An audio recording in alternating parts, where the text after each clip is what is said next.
God bless America, land that I love, stand beside her.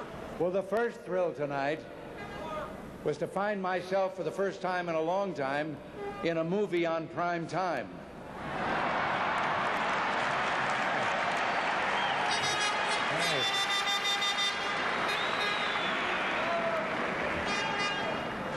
But this, as you can imagine, is the second big thrill. Mr. Chairman, Mr. Vice President-to-be, this convention, my fellow citizens of this great nation, with a deep awareness of the responsibility conferred by your trust, I accept your nomination for the presidency of the United States.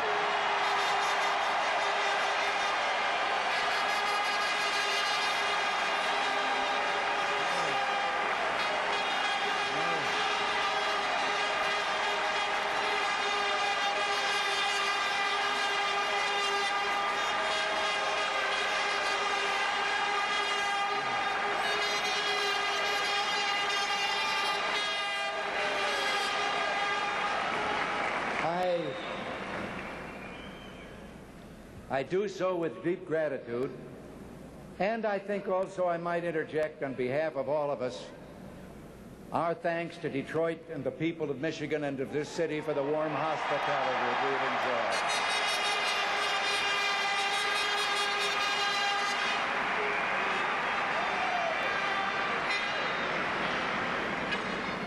enjoyed. And I thank you for your wholehearted response to my recommendation with regard to George Bush as the candidate for Vice President.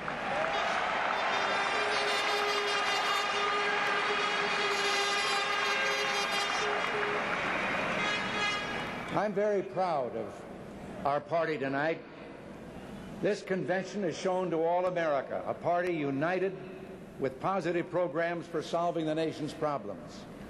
A party ready to build a new consensus with all those across the land who share a community of values embodied in these words: family, work, neighborhood, peace, and freedom.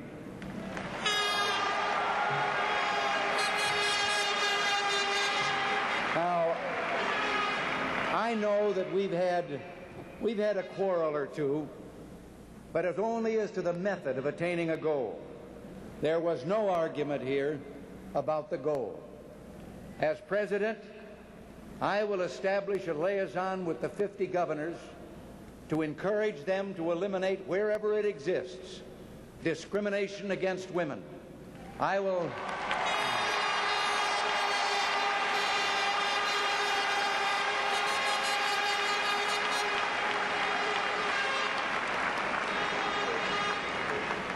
monitor federal laws to ensure their implementation and to add statutes if they are needed. More than anything else, I want my candidacy to unify our country, to renew the American spirit and sense of purpose. I want to carry our message to every American, regardless of party affiliation, who is a member of this community of shared values. Never before in our history have Americans been called upon to face three grave threats to our very existence, any one of which could destroy us. We face a disintegrating economy, a weakened defense, and an energy policy based on the sharing of scarcity. The major issue of this campaign is the direct political, personal, and moral responsibility of Democratic Party leadership in the White House and in the Congress for this unprecedented calamity which has befallen us.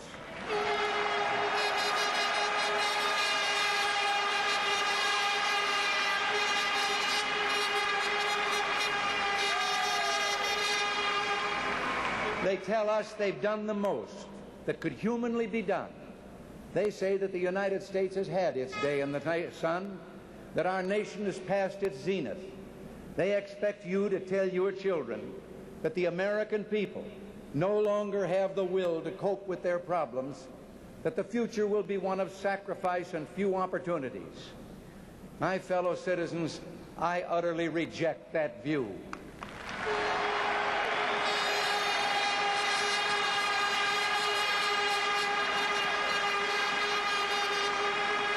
The American people, the most generous on earth, who created the highest standard of living, are not going to accept the notion that we can only make a better world for others by moving backward ourselves. And those who believe we can have no business leading this nation.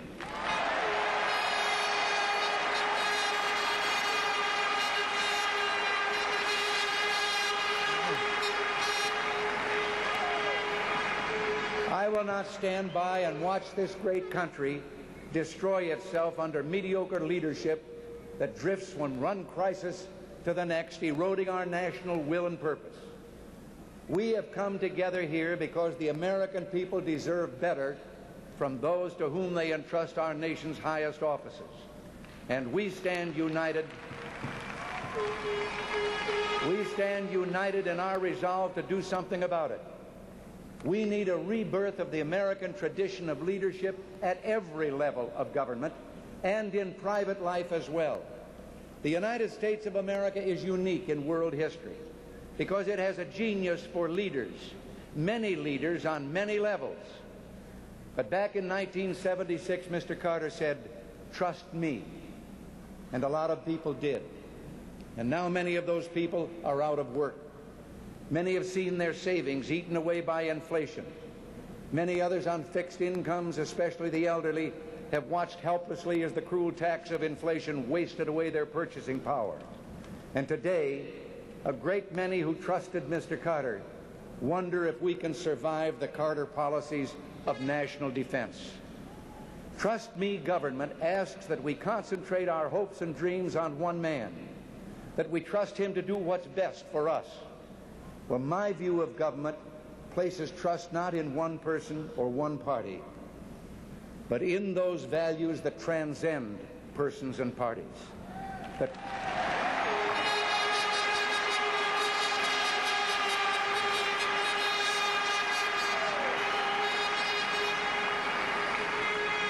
the trust is where it belongs, in the people. The responsibility to live up to that trust is where it belongs, in their elected leaders. That kind of relationship between the people and their elected leaders is a special kind of compact.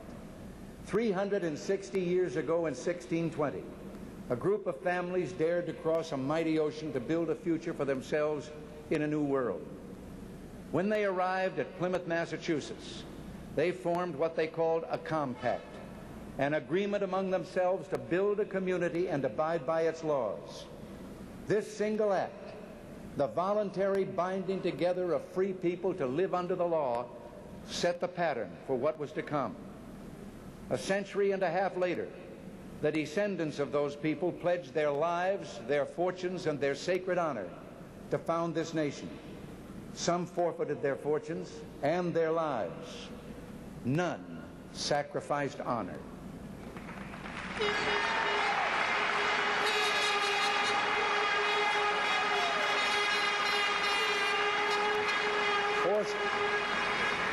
Fourscore and 7 years later, Abraham Lincoln called upon the people of all America to renew their dedication and their commitment to a government of, for, and by the people. Isn't it once again time to renew our compact of freedom? To pledge to each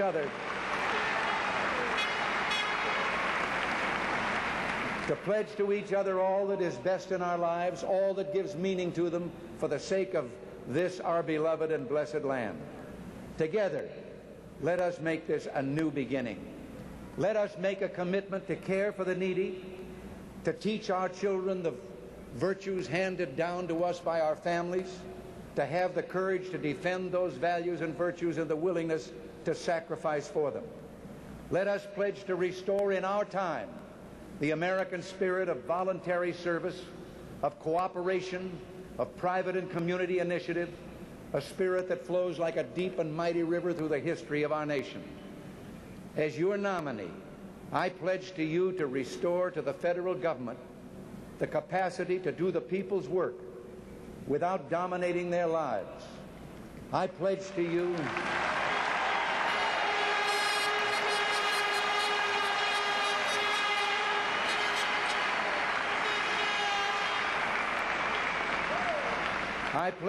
a government that will not only work well, but wisely.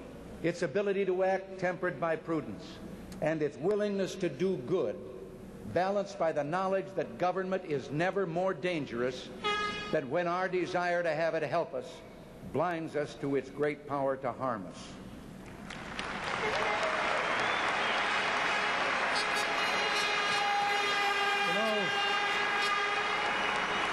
You know, the first Republican president once said, "While the people retain their virtue and their vigilance, no administration by any extreme of wickedness or folly can seriously injure the government in the short space of 4 years."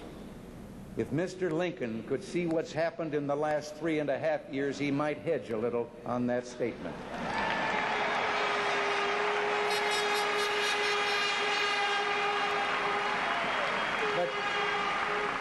But with the virtues that are our legacy as a free people, and with the vigilance that sustains liberty, we still have time to use our renewed compact to overcome the injuries that have been done to America these past 3.5 years. First, we must overcome something the present administration has cooked up, a new and altogether indigestible economic stew. One part inflation, one part high unemployment, one part recession, one part runaway taxes, one part deficit spending, seasoned with an energy crisis. It's an economic stew that has turned the national stomach.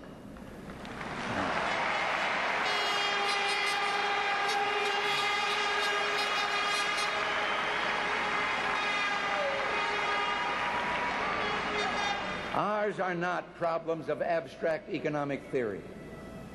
These are problems of flesh and blood, problems that cause pain and destroy the moral fiber of real people who should not suffer the further indignity of being told by the government that it is all somehow their fault. We do not have inflation because, as Mr. Carter says, we've lived too well. The head of a government which has utterly refused to live within its means and which has in the last few days told us that this coming year's deficit will be $60 billion, dares to point the finger of blame at business and labor, both of which have been engaged in a losing struggle just trying to stay even.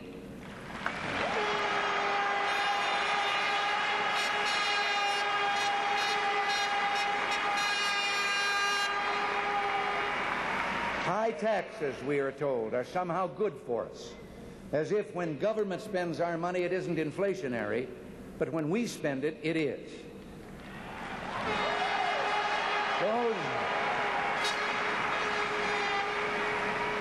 Those who preside over the worst energy shortage in our history tell us to use less so that we'll run out of oil, gasoline, and natural gas a little more slowly. Well, now, conservation is desirable, of course, but we mustn't waste energy. But conservation is not the sole answer to our energy needs. America must get to work producing more energy.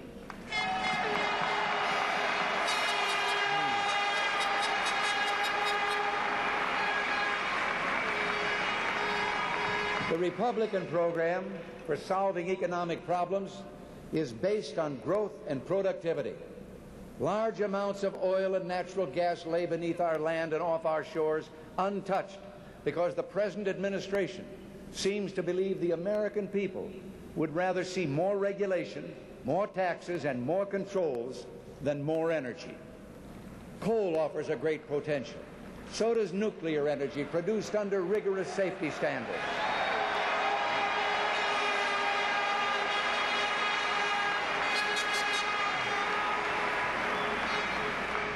It could supply electricity for thousands of industry and millions of jobs and homes. It must not be thwarted by a tiny minority opposed to economic growth, which often finds friendly ears in regulatory agencies for its obstructionist campaigns.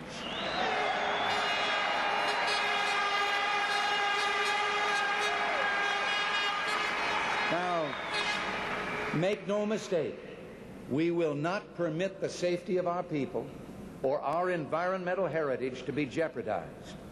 But we are going to reaffirm that the economic prosperity of our people is a fundamental part of our environment.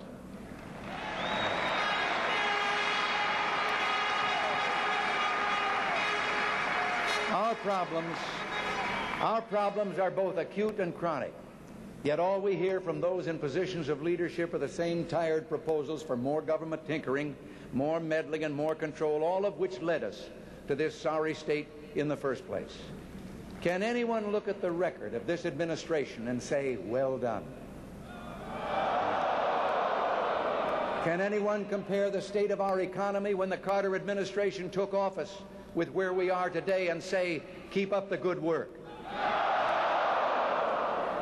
Can anyone look at our reduced standing in the world today and say, let's have 4 more years of this? I believe the American people are going to answer these questions as you've answered them in the first week in November, and their answer will be, no, we've had enough.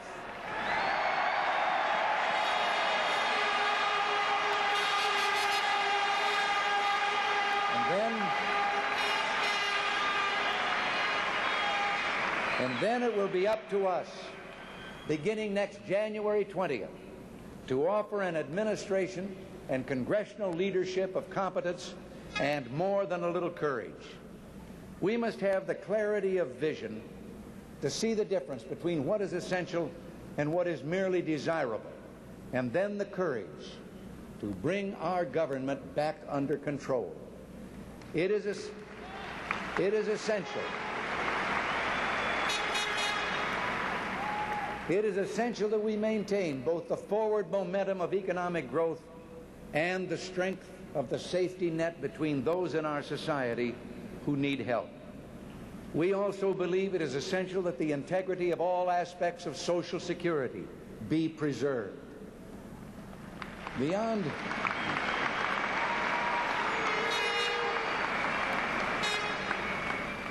these essentials, I believe it is clear our federal government is overgrown and overweight.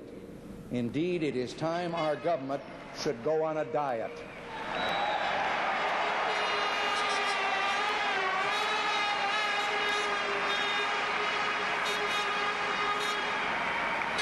Therefore, my first act as chief executive will be to impose an immediate and thorough freeze on federal hiring.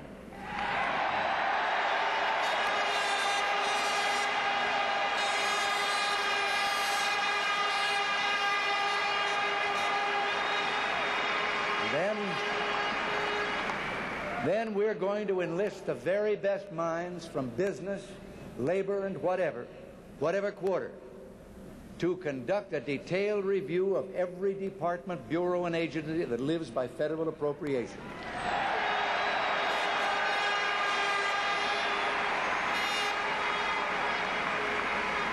And we're going to enlist the help and ideas of many dedicated and hard-working government employees at all levels who want a more efficient government just as much as the rest of us do.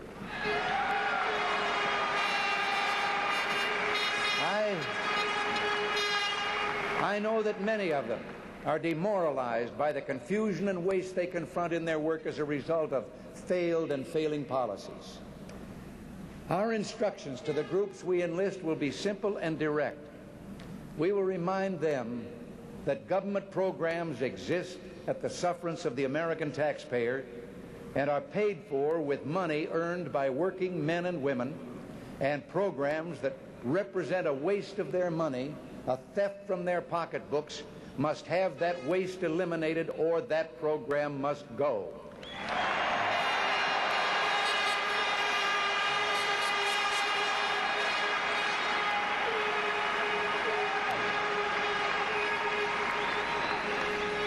It must go by executive order where possible, by congressional action where necessary.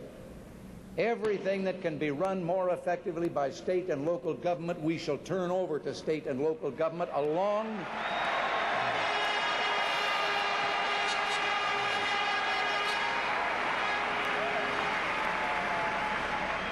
with the funding sources to pay for it, we're going to put an end to the money merry-go-round where our money becomes Washington's money to be spent by states and cities exactly the way the federal bureaucrats tell us it has to be spent.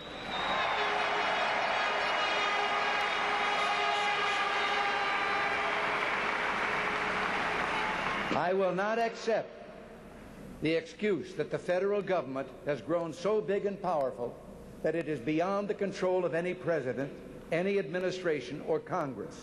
We are going to put an end to the notion that the American taxpayer exists to fund the federal government. The federal government exists to serve the American people.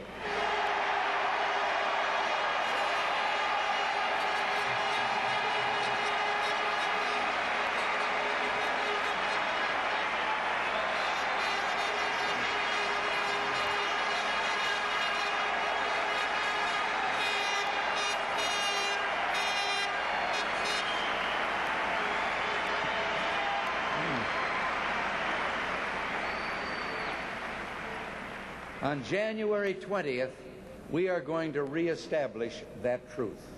Also on that date, we are going to initiate action to get substantial relief for our tax-paying citizens and action to put people back to work.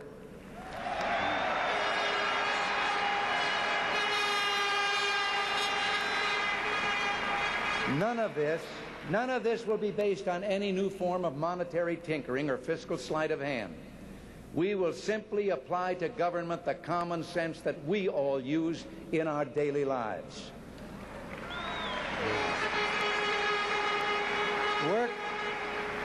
Work and family are at the center of our lives, the foundation of our dignity as a free people. When we deprive people of what they've earned or take away their jobs, we destroy their dignity and undermine their families. We can't support families unless there are jobs, and we can't have jobs unless the people have both money to invest and the faith to invest it.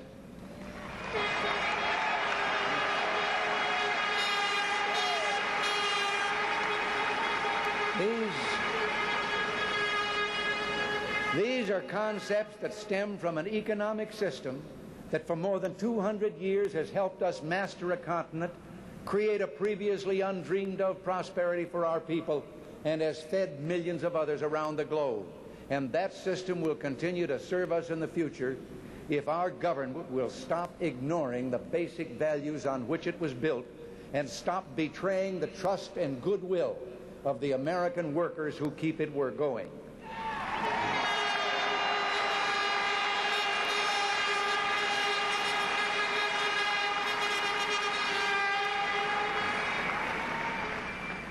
The American people are carrying the heaviest peacetime tax burden in our nation's history, and it will grow even heavier under present law next January. We're taxing ourselves into economic exhaustion and stagnation, crushing our ability and incentive to save, invest, and produce. This must stop. We must halt this fiscal self-destruction and restore sanity to our economic system. I've long advocated a 30% reduction in income tax rates over a period of 3 years. This phased tax reduction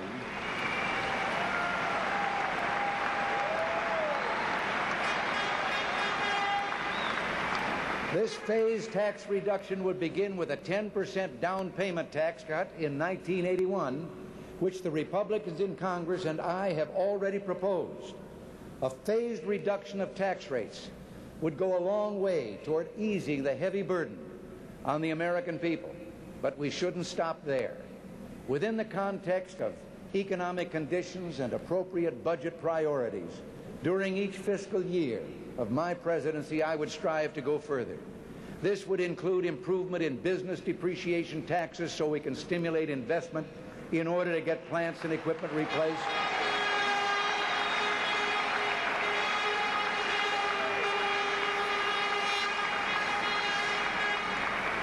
Put more Americans back to work and put our nation back on the road to being competitive in world commerce.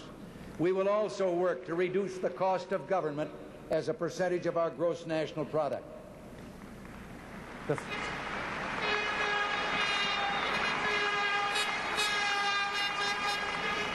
The first task of national leadership is to set realistic and honest priorities in our policies and our budget, and I pledge that my administration will do that.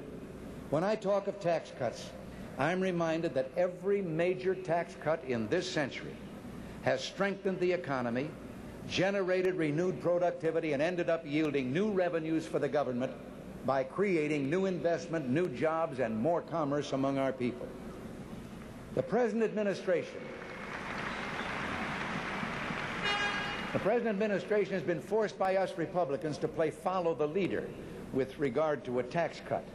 But in this election year, we must take with the proverbial grain of salt any tax cut proposed by those who have already given us the greatest single tax increase in our nation's history.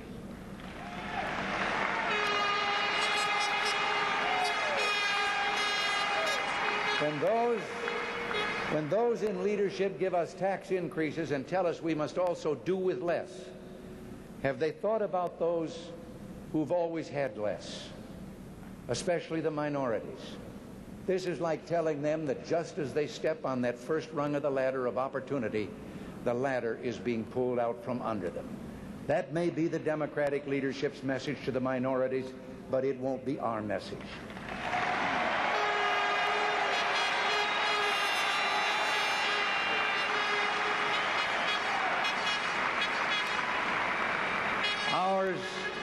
Ours will be, we have to move ahead, but we're not going to leave anyone behind.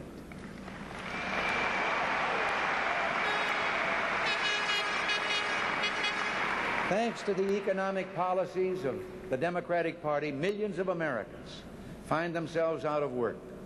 Millions more have never even had a fair chance to learn new skills, hold a decent job, or secure for themselves and their families a share in the prosperity of this nation. It's time to put America back to work, to make our cities and towns resound with the confident voices of men and women of all races, nationalities, and faiths, bringing home to their families a paycheck they can cash for honest money.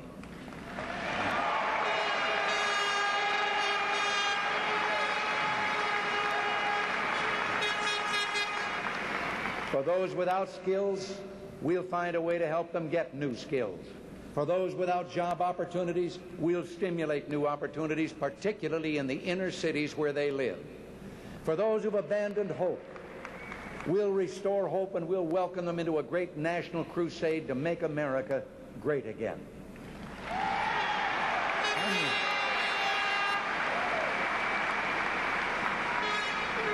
When we move from domestic affairs and cast our eyes abroad, we see an equally sorry chapter in the record of the present administration. A Soviet combat brigade trains in Cuba just 90 miles from our shores. A Soviet army of invasion occupies Afghanistan, further threatening our vital interests in the Middle East. America's defense strength is at its lowest ebb in a generation, while the Soviet Union is vastly outspending us in both strategic and conventional arms. Our European allies, looking nervously at the growing menace from the East, turn to us for leadership and fail to find it. And incredibly, more than 50, as you've been told from this platform so eloquently already, more than 50 of our fellow Americans have been held captive for over 8 months by a dictatorial foreign power that holds us up to ridicule before the world. Adversaries large and small test our will and seek to confound our resolve. But we are given weakness when we need strength, vacillation when the times demand firmness. The Carter administration lives in a world of make-believe, every day drawing up a response to that day's troubles, regardless of what happened yesterday and what will happen tomorrow. But you and I live in a real world where disasters are overtaking our nation without any real response from Washington. This is make-believe, self-deceit, and above all, transparent hypocrisy. For example,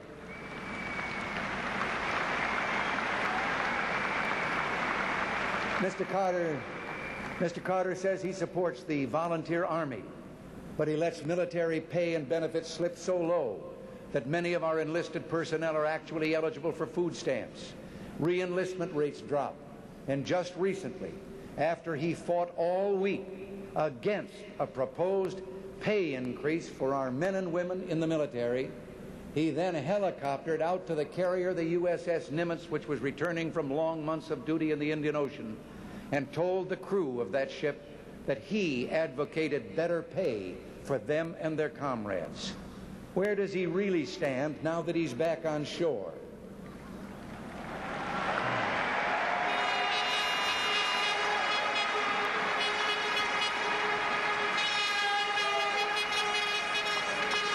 Well, I'll tell you where I stand. I do not favor a peacetime draft or registration, but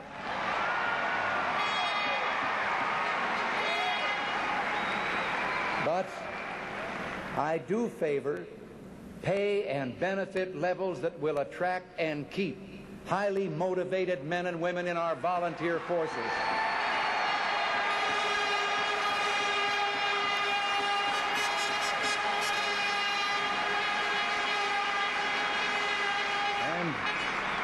And back them up with an active reserve, trained and ready for an instant call in case of emergency.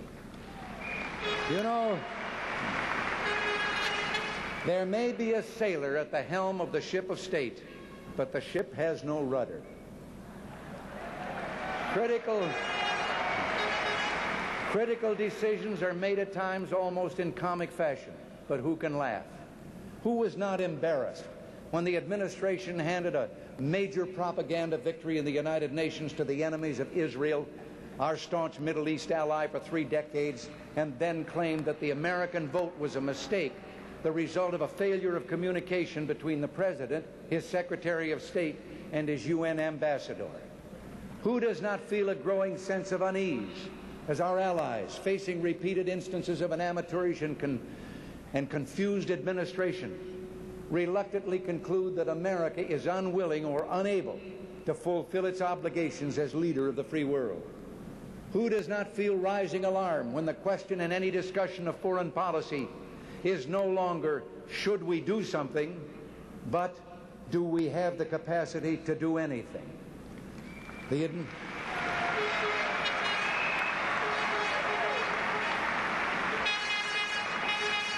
administration which has brought us to this state is seeking your endorsement for 4 more years of weakness, indecision, mediocrity, and incompetence.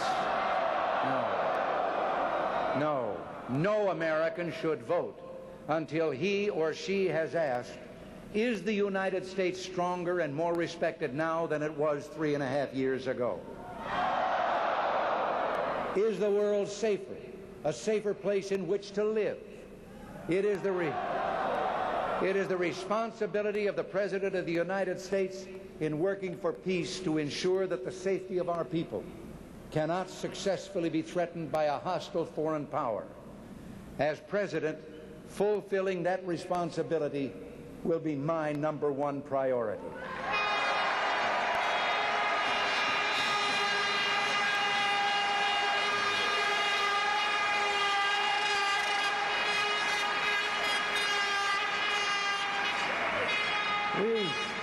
We're not a warlike people, quite the opposite.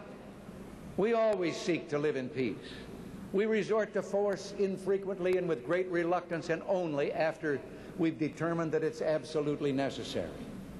We are awed, and rightly so, by the forces of destruction at loose in the world in this nuclear era. But neither can we be naive or foolish. 4 times in my lifetime, America has gone to war, bleeding the lives of its young men into the sands of island beachheads, the fields of Europe, and the jungles and rice paddies of Asia. We know only too well that war comes not when the forces of freedom are strong. It is when they are weak that tyrants are tempted.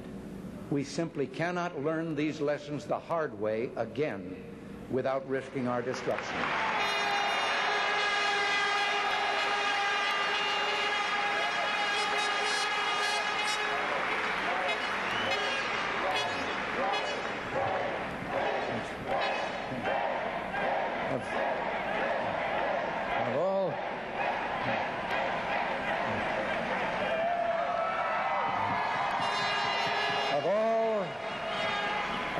the objectives we seek, first and foremost, is the establishment of lasting world peace.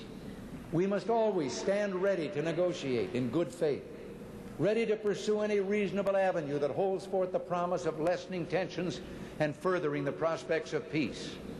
But let our friends and those who may wish us ill take note. The United States has an obligation to its citizens and to the people of the world never to let those who would destroy freedom dictate the future course of life on this planet.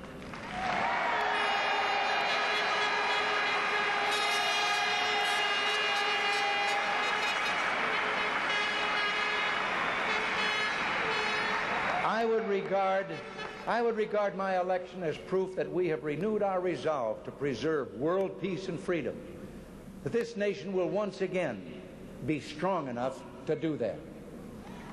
Now, this evening marks the last step, save one, of a campaign that has taken Nancy and me from one end of this great nation to the other over many months and thousands of miles. There are those who question the way we choose a president, who say that our process imposes difficult and exhausting burdens on those who seek the office. I have not found it so.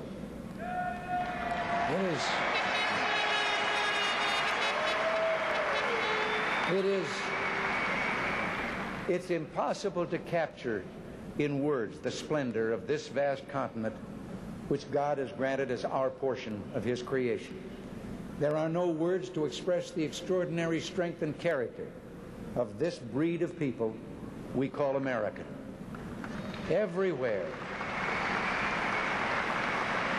Everywhere we've met thousands of Democrats, independents, and Republicans from all economic conditions, all walks of life, bound together in that community of shared values of family, work, neighborhood, peace, and freedom. They're concerned, yes. They're not frightened. They're disturbed, but not dismayed. They are the kind of men and women Tom Paine had in mind when he wrote during the darkest days of the American Revolution, "We have it in our power to begin the world over again."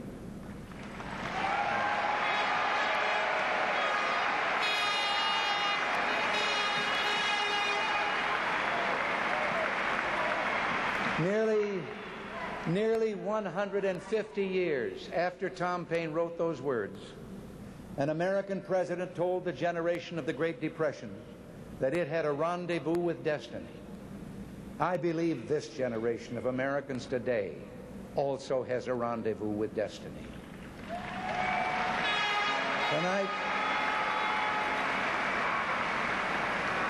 Tonight, let us dedicate ourselves to renewing the American compact. I ask you not simply to trust me, but to trust your values, our values, and to hold me responsible for living up to them. I ask you to trust that American spirit, which knows no ethnic, religious, social, political, regional, or economic boundaries. The spirit that burned with zeal in the hearts of millions of immigrants from every corner of the earth who came here in search of freedom. Some say that spirit no longer exists, but I've seen it. I've felt it all across this land, in the big cities, the small towns, and in rural America. It's still there, ready to blaze into life if you and I are willing to do what has to be done.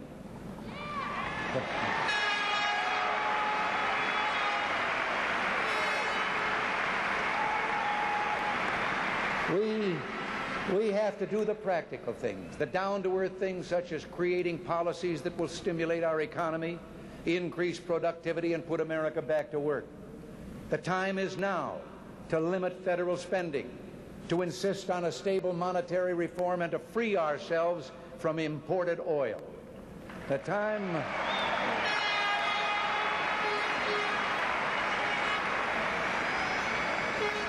time is now to resolve that the basis of a firm and principled foreign policy is one that takes the world as it is and seeks to change it by leadership and example, not by harangue harassment, or wishful thinking. The time now is now. The time is now to say that we shall seek new friendships and expand others and improve others, but we shall not do so by breaking our word or casting aside old friends and allies.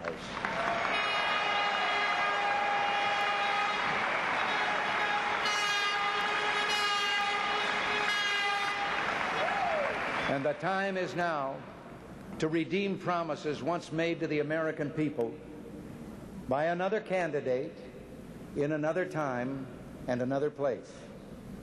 He said, "For 3 long years, I have been going up and down this country preaching that government, federal, state, and local, costs too much.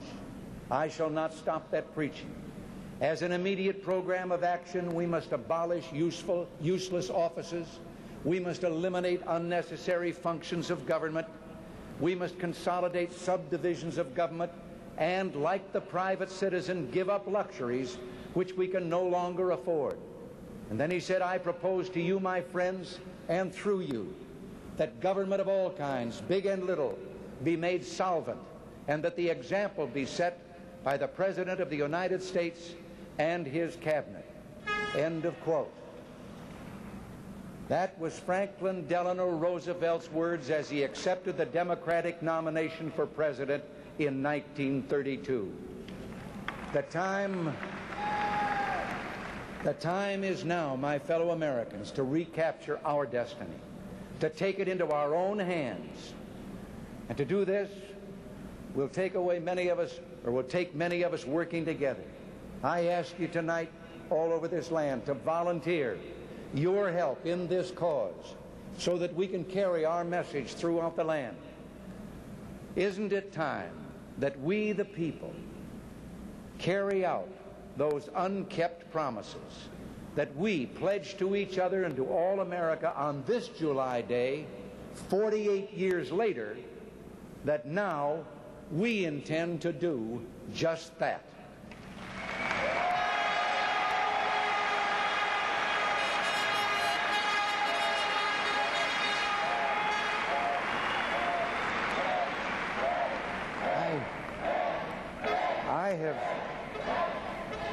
I have thought of something that's not a part of my speech and worried over whether I should do it.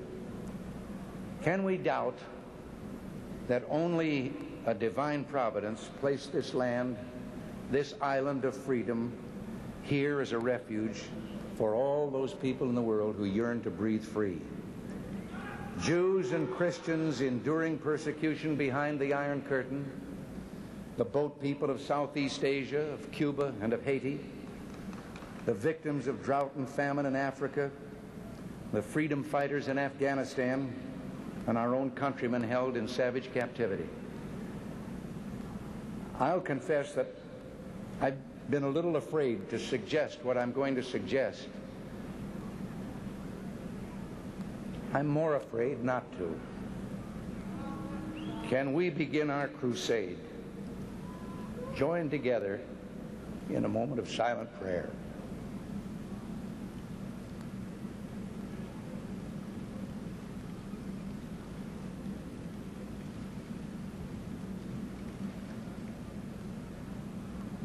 God bless America.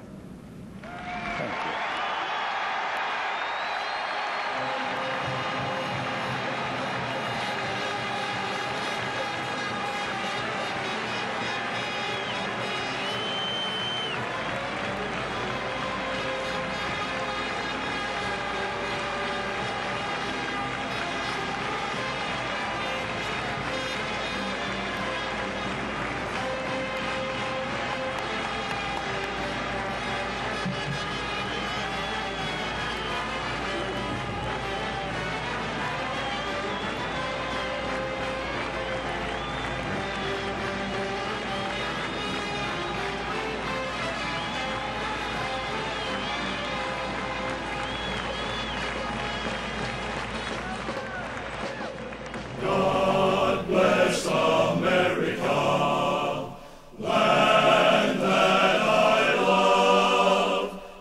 Beside